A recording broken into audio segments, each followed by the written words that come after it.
கீழடி மட்டுமின்றி கொடுமணல் உட்பட 33 இடங்களில் அதிமுக ஆட்சியில்தான் அகழாய்வுக்கு உத்தரவிடப்பட்டு நிதி ஒதுக்கீடு செய்யப்பட்டதாக தெரிவித்துள்ள முன்னாள் அமைச்சர் மாஃபா பாண்டியராஜன், கீழடியை கண்டுபிடித்தது ஸ்டாலின் தான் என்று கொடுக்கப்படும் பில்டப்புகளை மக்கள் நம்ப மாட்டார்கள் என்றும் விமர்சித்துள்ளார்.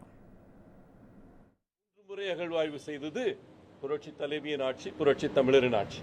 இந்த மாதிரி இன்னைக்கு நடந்துகிட்டு இருக்கிற அகழ்வாய்வுகள் 8 அகழ்வாய்வுகள் நடந்துகிட்டு இருக்கு தமிழ்நாட்டில்.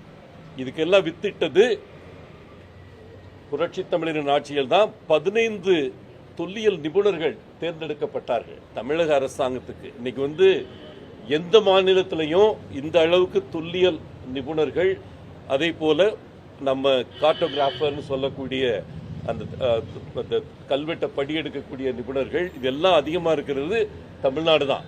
அதற்கு வித்திட்டது ஒரே ஜீவோல 15 தொல்லியல் நிபுணர்களை எடுத்து வைக்க ஆணை பிறப்பித்தது அண்ணன் எடப்பாடியார் அவர்கள்.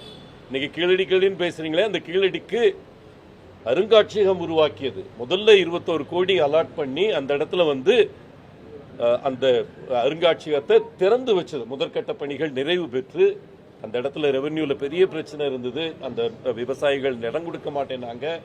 அதெல்லாம் சமாதானப்படுத்தி அந்த இடத்துல இடத்தை எடுத்து 10,000 அரும்பொருட்களுக்கு மேல மத்திய அரசாங்கத்தின் கட்டுப்பாட்டில் இருந்த மைசூர்ல இருந்து வீட்டுக்கு கொண்டு வந்தது எடப்பாடியார். கீழடி என்பது உலக மாந்தர்கள், உலக தமிழர்கள் பேசுபொருள் ஆக்கியது எடப்பாடியார் ஆட்சி.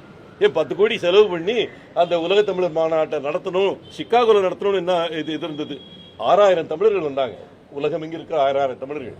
அங்க கீழடியை மகிமைப்படுத்தினோம். கீழடியின் தாய்மொழி என்ற வார்த்தையாடல் இருந்து இன்னைக்கு எல்லாமே பண்ணது நாங்க. அதனால தயவு செய்து நான் சொல்ல விரும்புறது ஒண்ணுதான்.